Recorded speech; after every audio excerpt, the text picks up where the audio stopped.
This is SMNI News Channel. Truth that matters.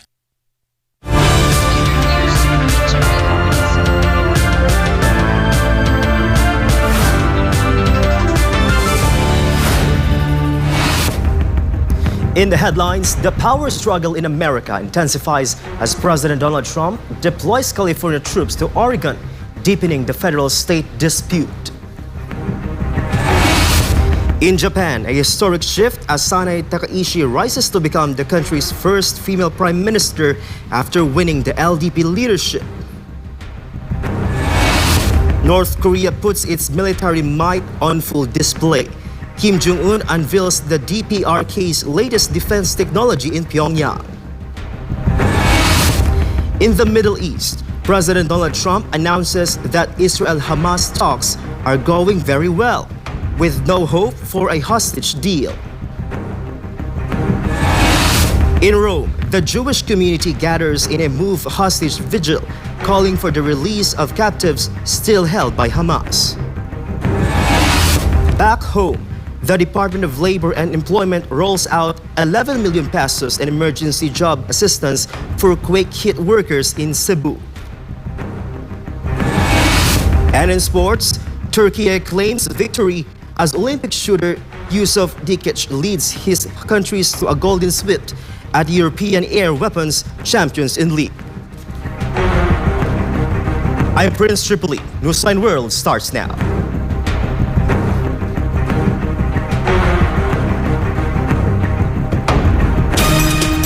U.S. President Donald Trump has deployed hundreds of California National Guard troops to Oregon, deepening tensions between state leaders and Washington over use of military forces during protests. This report.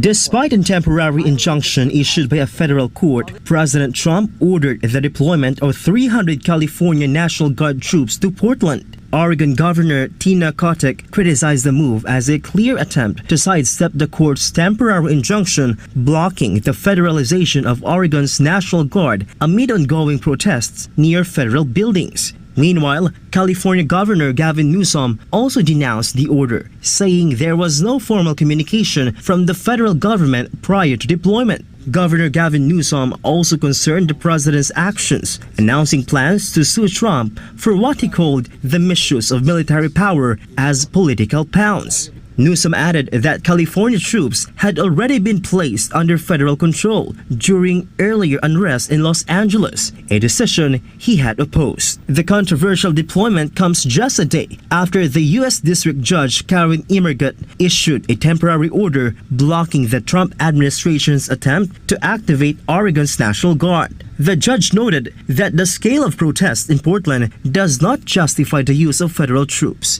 and warned that such action could undermine state sovereignty. Meanwhile, nightly protests continue outside the Immigration and Customs Enforcement or ICE building in Portland as legal challenges over federal authority and military intervention are expected to escalate in the coming days. Major oil producers under OPEC Plus alliance are set to increase production again next month, a move aimed at balancing supply with steady global demand.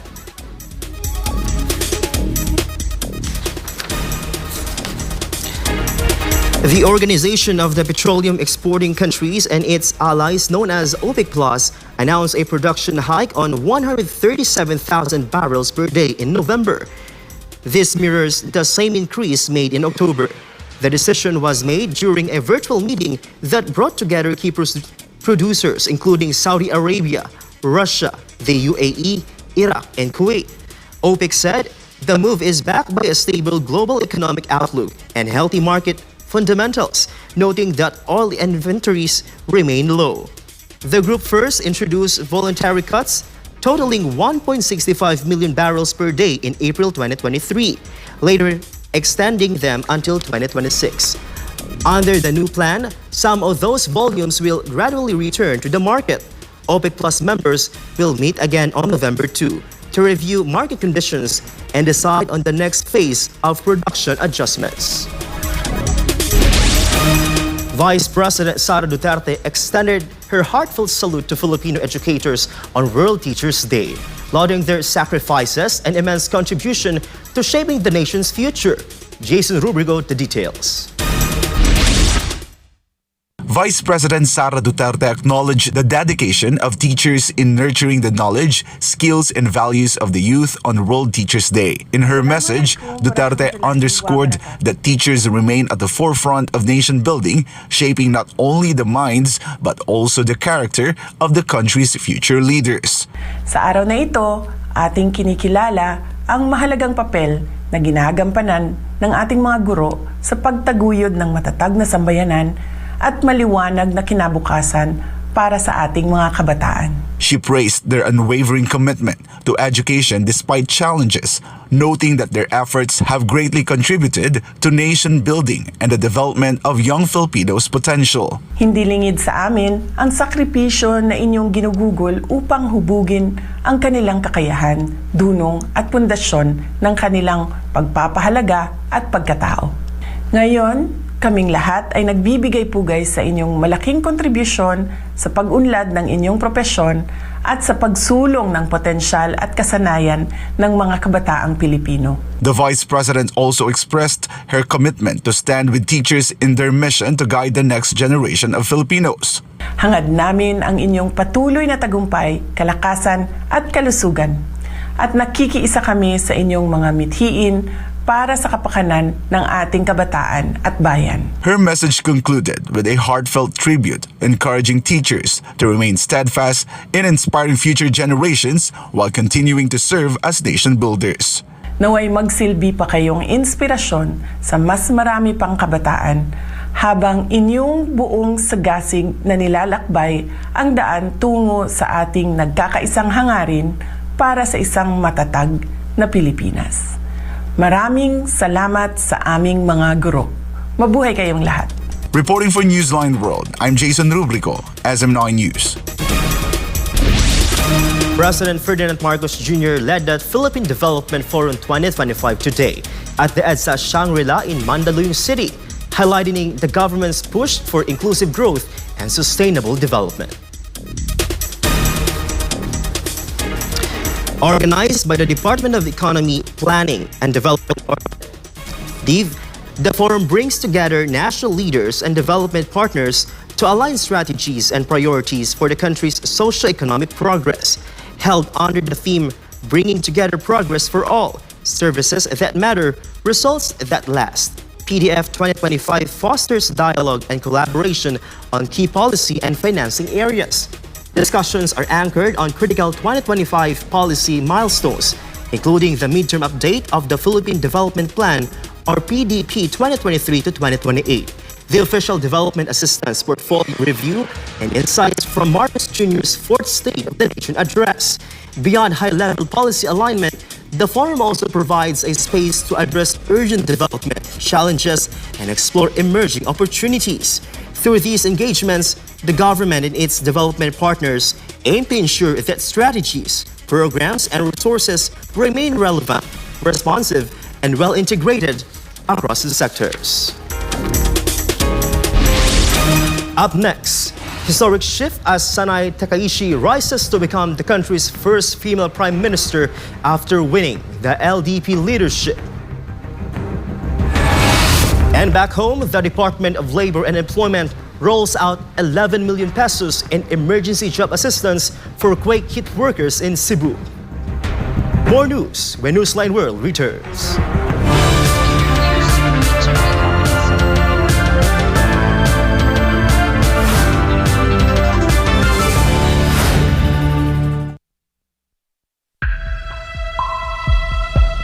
Sa kabila ng mga mas modernong kaalaman at teknolohiya, nananatiling matindi ang banta ng HIV sa Pilipinas. Pero gaano nga ba kalala ang sitwasyon? Ang HIV o Human Immunodeficiency Virus ay isang sakit na sumisira sa immune system ng katawan. Ngunit tandaan, hindi ito nakukuha sa simpleng pakikisalamuha. Hindi mo agad mararamdaman, pero unti-unti nitong pinapahina ang katawan. At kapag hindi naagapan, humahantong ito sa AIDS, ang huling yugto na impeksyon, kung saan halos wala ng panlaban ng katawan laban sa sakit. Patuloy na dumadami ang kaso ng sakit na ito sa Pilipinas. Isang nakababahalang pagtaas. Umabot na sa 500% ang itinaas ng HIV cases sa mga kabataang edad 15 hanggang 25. Ayon mismo sa Department of Health, 56 na bagong kaso ang naitatala kada araw sa bansa mula Enero hanggang Marso 2025 at ang pinakamatinding apektado, ang kalalakihan at kabataang Pilipino. Dahil dito, ang Pilipinas na ngayon ang may pinakamataas na bilang ng bagong kaso ng HIV sa buong Western Pacific region. Isang indikasyon ng lumulubahang sitwasyon, kaya nananawagan ng Department of Health gawing opisyal at urgent ang laban sa HIV sa pamamagitan ng isang Public Health Emergency Declaration. Kalalakihan ng pangunahing apektado, 95% ng bagong kaso ay lalaki, mahigit 1/4 ay kabataang nasa edad 15 hanggang 24.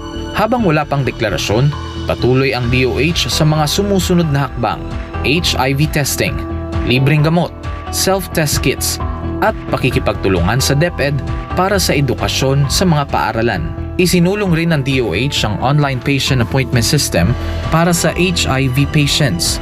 Layunin nitong gawing mas madali at mas personal ang pag-access sa libreng gamutan at konsultasyon. Ayon sa schedule ng pasyente, ang HIV ay hindi tulad ng flu. Hindi ito basta naipapasa sa hangin. Ito ay naipapasa sa pamamagitan ng personal na desisyon. Kailangan din nating pagtuunan ng pansin ang ugali, disiplina at personal na responsibilidad. Isang paalala mula sa SMNI.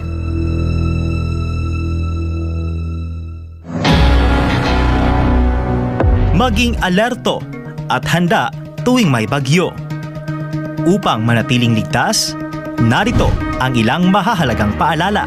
Manatili sa loob ng bahay. Iwasan ang paglabas, lalo na kung malakas ang ulan at hangin. Mag-imbak ng pagkain at malinis na tubig. Maghanda ng emergency kit. Manatiling updated sa lagay ng panahon. Maghanda ng mga flashlight at extra baterya.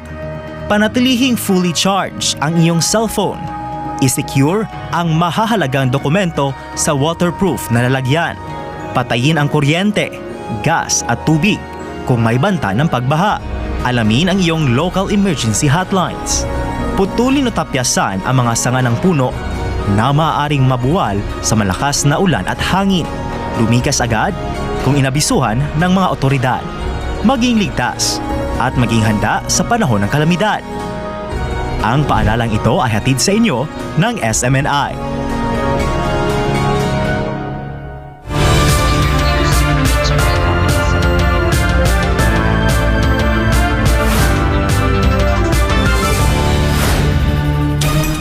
And we're back. The Philippine Supreme Court has clarified that there is no shortlist yet for the position of Ombudsman.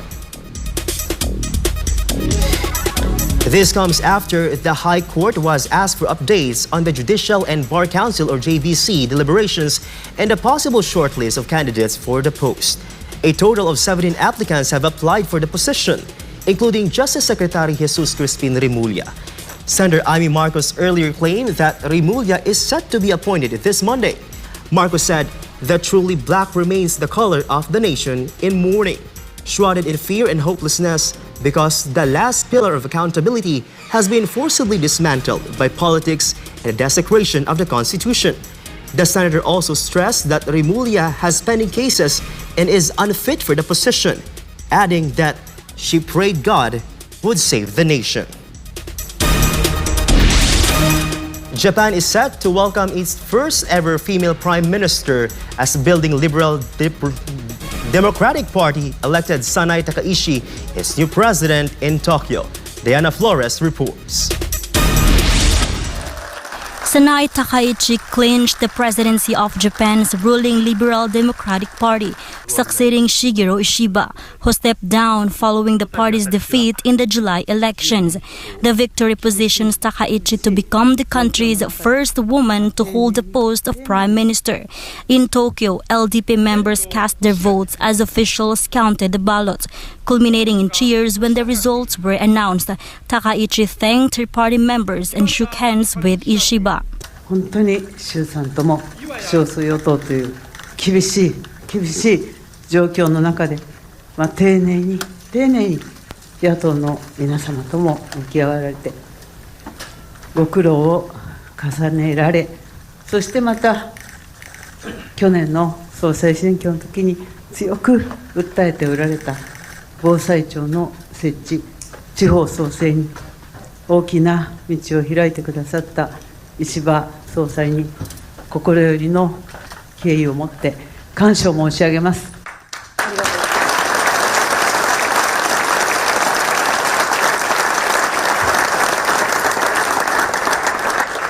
私は今、嬉しいというよりも、本当にこれからが大変なことだ、皆様と一緒に力を合わせてやらなきゃいけないことが山ほどある、そう思っております。たくさんの政策、それもスピーディーに実行しなければいけないこと、たくさんございます。そして皆様と共に、自民党をですね、もっと気合いの入った明るい党にしていく、多くの方の不安を希望に変える党にしていく、そのための取り組みも必要です。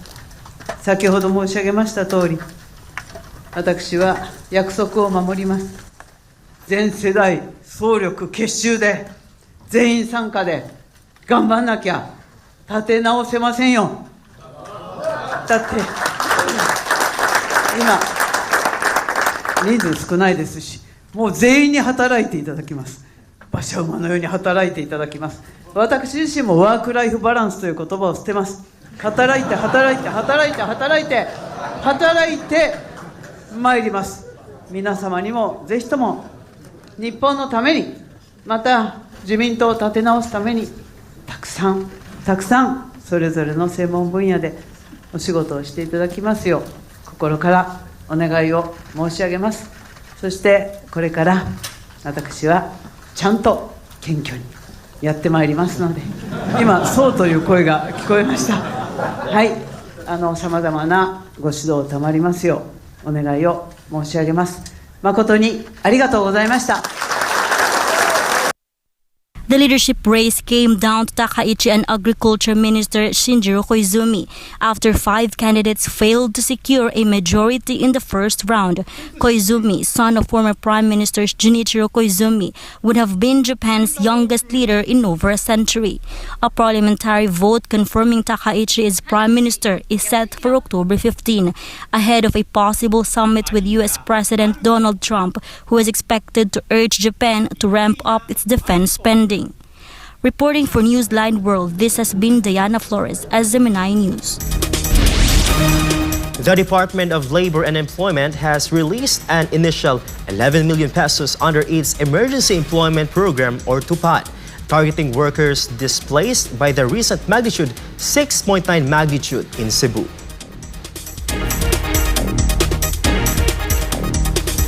The program will benefit 1,513 affected workers from quake-stricken areas, including 862 beneficiaries in Cebu City, 163 each in San Remigio, Medellin, and Bogo City, 81 in Sugut, and 81 in Daan Bantayan, the earthquake's epicenter. Meanwhile, 400 workers from Medellin and Tabogon are set to receive their tupad wages, amounting to over 2 million pesos. DOLE Central Visayas Regional Director Attorney Roy Buenafe explained that the aid will prioritize workers whose livelihoods were disrupted by the disaster, particularly those from micro, small, and medium enterprises. To ensure continuous support, DOLE Region 7 has deployed personnel to Cebu to profile beneficiaries and closely monitor the evolving situation.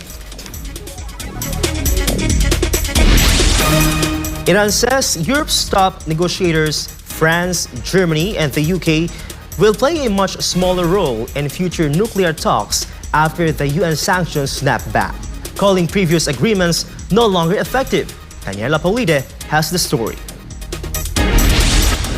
Iranian Foreign Minister Abbas Araghchi told diplomats in Tehran on Sunday that diplomatic negotiation is the only viable solution, dismissing sanctions and military pressure as tools for resolving the nuclear dispute. سه کشور اروپایی قطعاً نقش خودشون رو کمرنگ‌تر کردن و توجیه مذاکراتی با خودشون رو تقریباً از بین بردن و در هر گونه راه حل مذاکراتی آینده من تصور میکنم که نقش بسیار کمتری از گذشته خواهند داشت. The sanctions snapback, triggered by France, Germany, and the UK, aim to restore United Nations measures that were suspended under the 2015 nuclear deal, which the US exited in 2018. Tehran has rejected the move as illegal, accusing the Troika of violating its commitments. The Cairo Agreement, mediated by Egypt in September, was designed to rebuild cooperation between Iran and UN's nuclear watchdog, the International Atomic Energy Agency, especially on technical inspections and transparency. Iran suspended such cooperation in July after airstrikes by Israel and the US targeted its key nuclear facilities. Reporting for Newsline World, Daniela Paulita, SMNI News. North Korean leader Kim Jong-un led the inspection of the country's newest military assets during the annual Defense Development Exhibition held in Pyongyang. North Korea put its latest military technologies on full display as leader Kim Jong-un toured the annual Defense Development Exhibition in Pyongyang. Images released Saturday show Kim, joined by senior officials, examining a wide range of modern weaponry, from ballistic missiles and rocket launchers to newly developed drones. During his address at the event, Kim reaffirmed his goal to modernize the nation's defense forces, saying the Democratic People's Republic of Korea aims to build its military on an increasing modern advanced footing. The Defense Development Exhibition serves as a public showcase of Pyongyang's military progress, designed not only to demonstrate the country's technological advancements, but also to boost national pride and unity among its citizens. Coming up in the Middle East, President Trump announces that Israel-Hamas talks are going very well with new hope for a hostage deal. In Rome, the Jewish community gathers in a moving hostage vigil, calling for the release of captives still held by Hamas. And in sports, Turkey claims victory as Olympic shooter Yusuf Dikeç leads his country to a golden sweep at the European Air Weapons Champions League. More news after the break.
In Rome, members of Italy's Jewish community gathered in a moving vigil to demand the release of hostages still held by Hamas, nearly 2 years since the October 7 attacks that sparked the Israel-Gaza war.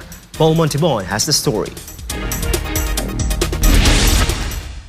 Outside the city's historic synagogue, protesters held portraits of the October 7 captives and a large banner reading, "Bring them home now." Dozens joined in prayer, calling out the names of those still missing before releasing balloons to symbolize hope that their loved ones are still alive. The president of the Union of Young Jews of Italy said the community hopes this anniversary will mark the end of what he described as 2 years of hell and barbarity. Il nostro pensiero speriamo davvero che questo possa segnare finalmente la fine di 2 anni di inferno e barbarie e che si possa iniziare a restituire pace e dignità alle famiglie colpite. The vigil came as former U.S. President Donald Trump and Israeli Prime Minister Benjamin Netanyahu unveiled a 20-point Gaza peace plan calling for a ceasefire and release of all hostages within 72 hours. Hamas has conditionally agreed, offering to free captives through Qatari and Egyptian mediation if Israel commits to a full withdrawal from Gaza. Nearly 2 years since the October 7 attacks that killed more than 1,200 people, 48 hostages are still believed to be in Hamas custody. For many in Rome and Jewish communities around the world, their message remains simple: bring the hostages home. Reporting for Newsline World, this has been Paul Montibon, SMNI News. U.S. President Donald Trump says negotiations between Israel and Hamas are going very well, expressing optimism that Israeli hostages could be released very soon. Trump confirmed that both sides are engaged in ongoing talks over his proposed peace plan, which he described as beneficial for all parties involved. Here's the rest of what he said. Great deal for Israel, and it's a great deal for everybody. And you want to get your hostages back, right? You want them back, or do you not want them back? And it's a great deal for Israel. It's a great deal for the entire Arab world, Muslim world, and world. So we're very happy about it. Trump added that the talks are progressing smoothly. Under the U.S. broke proposal, fighting would stop immediately and all prisoners, including Israeli hostages, would be released within 72 hours. The plan also calls for freeing 250 Palestinians serving life sentences and more than 1,700 others detained after October 7. Hamas conditionally accepted the deal, saying it would release Israeli captives through Qatari and Egyptian mediators if Israel agrees to a lasting peace and full withdrawal from Gaza. Trump welcomed Hamas' response, calling it a very special moment and unprecedented in many ways. Spanish activists detained by Israeli after joining the global summit flotilla have returned to Madrid, with several aligning mistreatment and harassed conditions during their time in custody. Almar Frusuelo reports.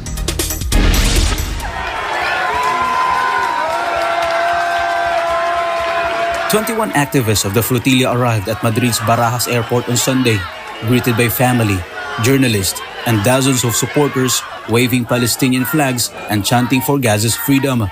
Some were in tears as they embraced relatives, holding banners thanking the flotilla organizers and demanding freedom for the more than 200 activists still detained in Israel. Bueno, ha sido condiciones muy duras. Hemos estado con huelga de hambre, hemos estado con privación de sueño, con malos tratos, con vejaciones.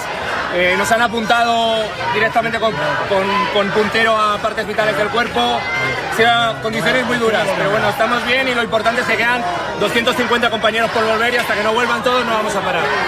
Others described their treatment as inhumane, claiming they were beaten, blindfolded, and tied while being held in Israeli custody. Meanwhile, a report emerged that one detainee was accused of biting a prison medical worker during a routine examination ahead of her deportation. The Spanish activist, whose name was not disclosed, was detained at Israel's Kedziot prison when the alleged incident occurred. The staff member suffered minor injuries and was treated on site. It remains unclear whether legal action will be taken. The Global Summit Flotilla, made up of international activists, was intercepted last week while attempting to break Israel's blockade of Gaza. Reporting for Newsline World, Almar Forswalo, SMNA News.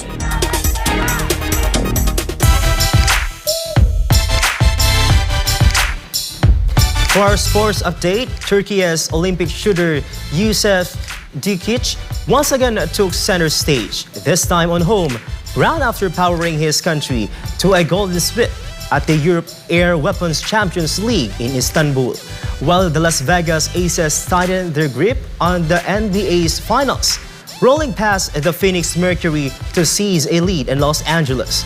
Carlo de la Peña tells us more. Known for his calm and effortless shooting style that went viral during the Paris 2024 Olympics, Dikeç teamed up with Mustafa Inan to defeat Germany's Christian Rietz and Paul Froelich 2-0 in the men's team final. Dikeç said competing before a home crowd was a great honor, calling the victory the perfect preparation for the upcoming World Championships in Cairo this November. Turkey also dominated the women's events.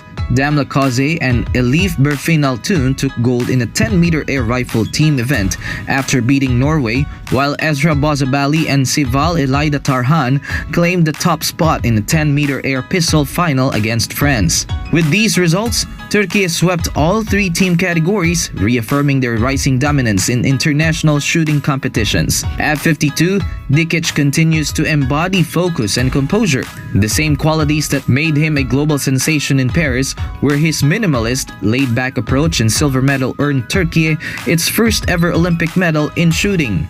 Meanwhile, Jackie Young sparked the Aces' offense with a record-breaking performance, pouring in 21 of her 32 points in the third quarter, the most ever scored in a single period of a WNBA Finals game. Her outburst helped Las Vegas break away after a tight first half that saw multiple lead changes. Four-time MVP Asia Wilson delivered another double-double with 28 points and 14 rebounds, while Chelsea Gray added 10 rebounds and 10 assists to complete the Aces' dominant showing. For the Mercury, Kalia Copper led the charge with 23 points, and Satu Sabali contributed 22 before leaving late in the fourth quarter with an ankle injury. Alyssa Thomas added 10 points and 5 assists, becoming the WNBA's all-time postseason assists leader with 391. The best-of-7 finals now swift to Phoenix for Game 3 on Wednesday. The Aces, champions in 2022 and 2023, are eyeing their third title in 4 years, a feat only the Houston Comets achieved from 1997 to 2000. Meanwhile, the Mercury are hoping to keep their title hopes alive and chase a fourth championship after previous wins in 2007, 2009, and 2014. Reporting for Newsline World, this has been Carlo de la Peña bringing you the latest sports news.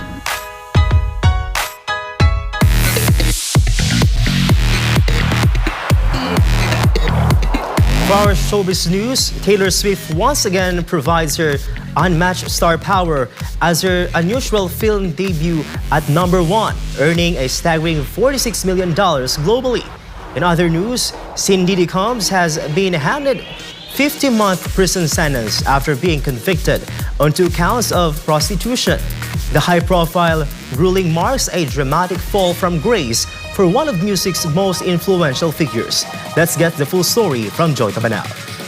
Taylor Swift's unusual film release ranked in $33 million in the US and $33 billion overseas, making it one of the year's most successful non-traditional box office launches. The release showcases Swift's versatility, blending electrifying performances with storytelling, and the exclusive premiere of her 89-minute music video, The Fate of Ophelia. Industry watchers hailed the release as a game-changer, bringing the gap between cinema and music. Swift's global fan base, known as Swifties, turned theaters into concert arenas, creating a collective experience that transcends traditional film experience. With this milestone, Taylor Swift cements her reign not just in the music charts, but also on the silver screen.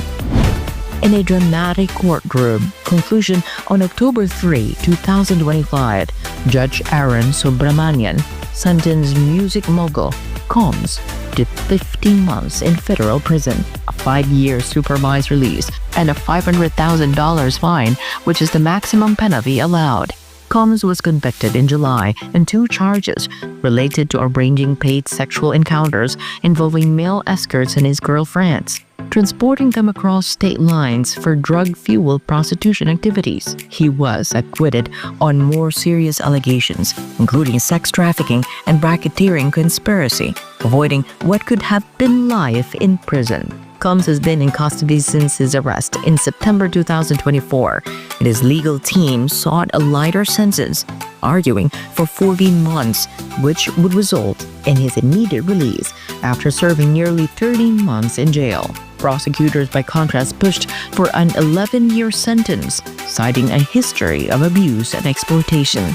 During the emotional sentencing hearing, Combs apologized, calling his behavior disgusting and acknowledging the harm he caused to his family and his former partners. His children pleaded for mercy, painting a portrait of a man striving to change.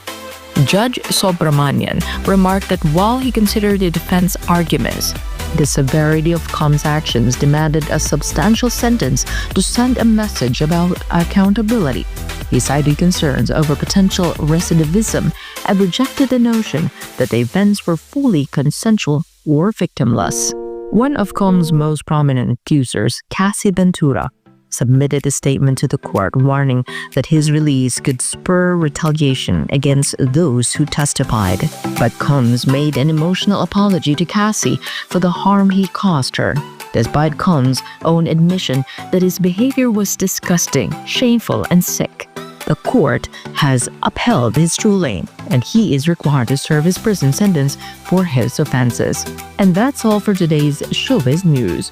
This is Joy Tabanao, your citizen correspondent, bringing you latest and hottest showbiz news for Newsline World.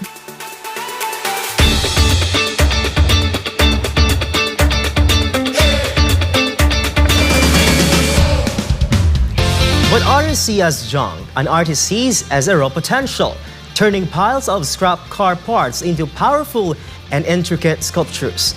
Let's delve more into this with Anisa de Guzman.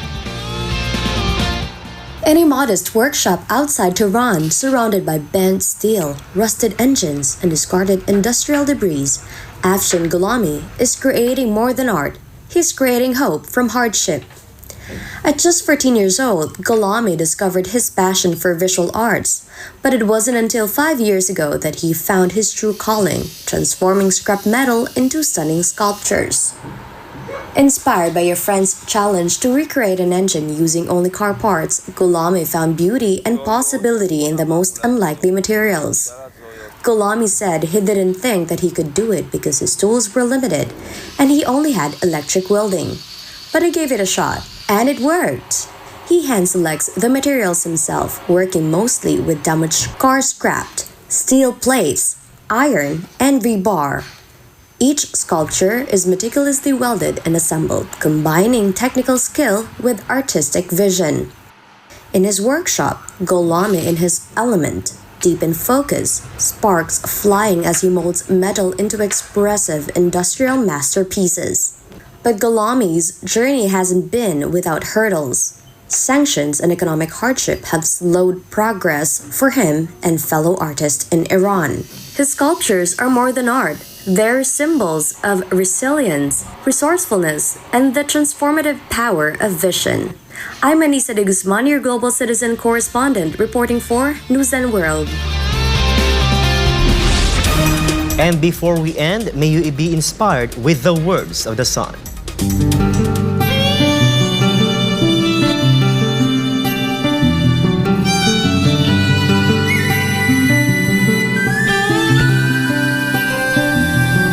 Humility and sincerity are what counts in the character of a man.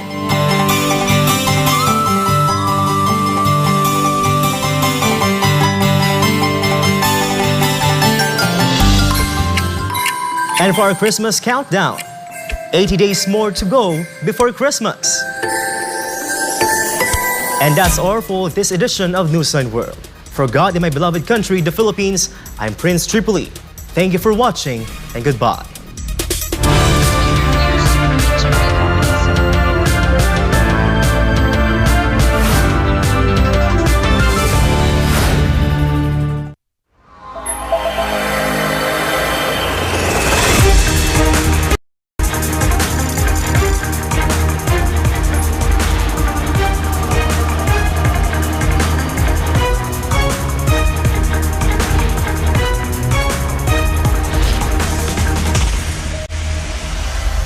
This is SMNI News Channel. Truth that matters.